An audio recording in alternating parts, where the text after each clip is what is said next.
back to my channel. Don't forget to like and subscribe. Today, we're going to be reading The Greedy Triangle, which is written by Marilyn Burns. At the end, there's going to be a challenge, so stay tuned.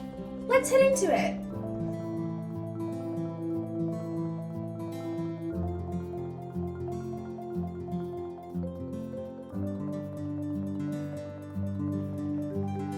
Once there was a triangle that was, as most triangles are, always busy.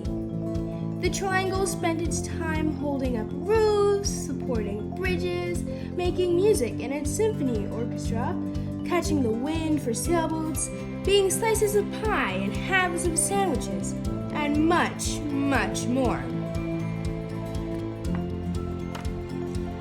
The triangle's favorite thing, however, was to slip into place when people put their hands on their heads. That way, I always hear the latest news, it said, which I can tell my friends. The triangle's friends liked hearing the news.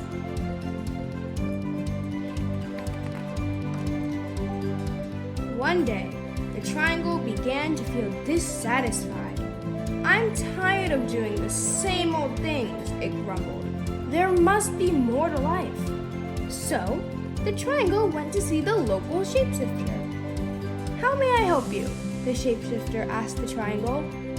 "I think if I just had one more side and one more angle," said the triangle, "my life would be much more interesting." "That's easy to do," said the shapeshifter. Poof! The shapeshifter turned the triangle into a quadrilateral.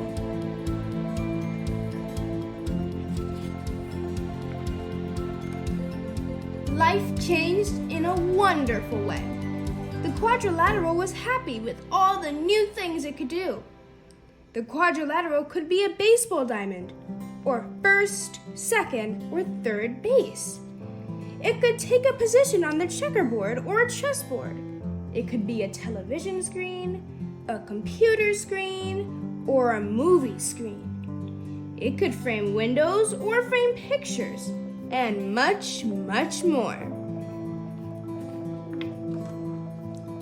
The quadrilateral's favorite thing, however, was to be the pages of a book. "I learned so many interesting stories that way," it said, "which I can tell my friends." The quadrilateral's friends like hearing the stories. It seems that the quadrilateral is having so much fun with his friends.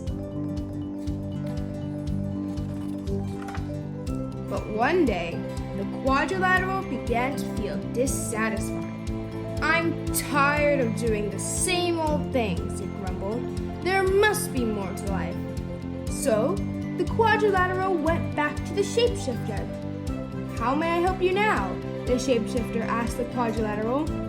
"I think if I had just one more side and one more angle," said the quadrilateral, "my life would be more interesting." "That's easy to do," said the shapeshifter. Poof! The shapeshifter turned the quadrilateral into a pentagon.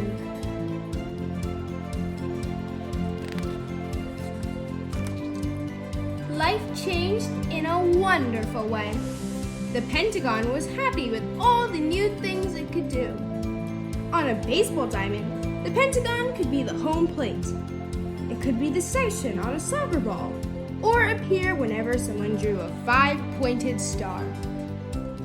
The Pentagon's favorite thing, however, was to be the headquarters of the United States military near Washington, D.C.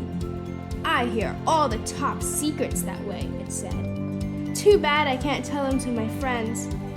The Pentagon's friends couldn't help feeling left out. Poor things, they look really sad. After a while, time seemed to pass slowly for the Pentagon, and it became dissatisfied. "I'm tired of doing the same old things," it grumbled. "There must be more to life." So the Pentagon went back to the shapeshifter. "So, you're here again," the shapeshifter said to the Pentagon. "Now what would you like?" "I think if I just had one more side and one more angle," said the Pentagon, my life would be more interesting." "That's easy to do," said the shapeshifter. Poof! The shapeshifter turned the pentagon into a hexagon.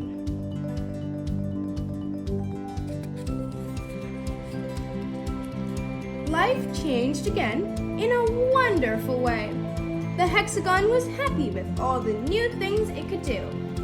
The hexagon fit in as floor tiles in houses and patios, and fancy crackers at parties and picnics. It worked as the socket at certain bolts and the prongs of certain wrenches. The hexagon's favorite thing, however, was to be a cell in a beehive. "I love watching the bees as they buzz in and out," it said. The hexagon spent so much time in the beehive, it was too busy to talk to its friends. The friends missed the hexagon and couldn't help feeling ignored.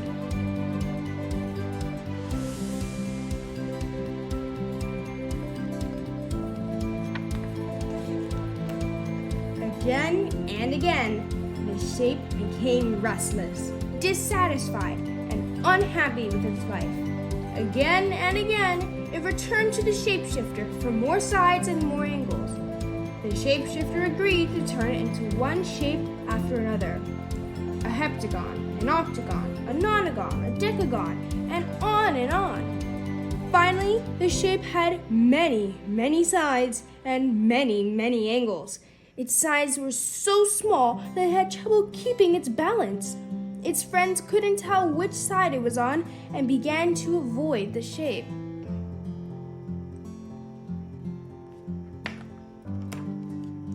One day, when the shape was going down a hill, it began to roll. Faster and faster it went, screeching around corners, crashing into fences and trees, colliding with bicycles, and terrifying walkers. At last, the shape came to a stop. It felt tired and dizzy, lonely and sad.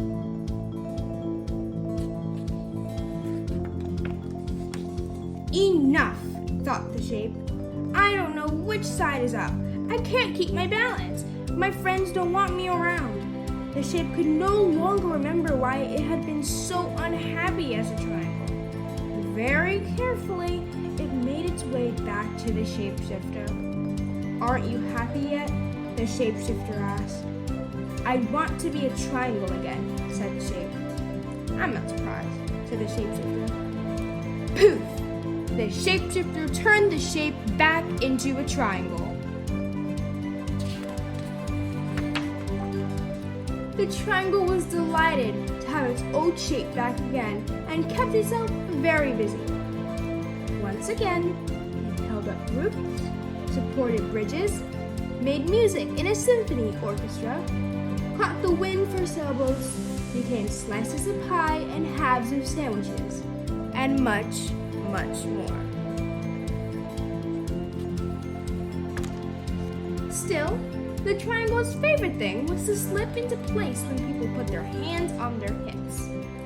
"That way, I can hear the latest news," it said, "which I can tell my friend." Its friends liked hearing the news and were glad the triangle was back in shape again.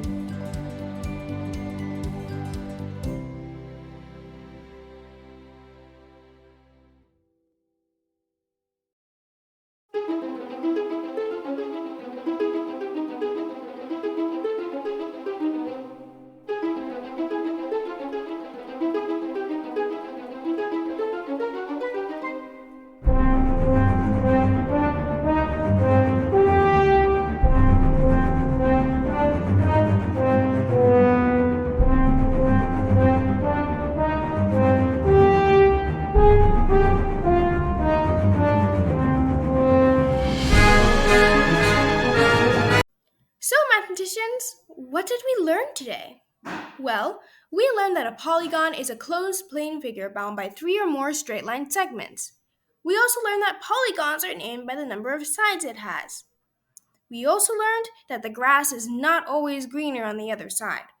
Triangles should have been happy with his shape from the beginning. Don't forget to like, subscribe, and hit that notification bell. Goodbye, mathematicians!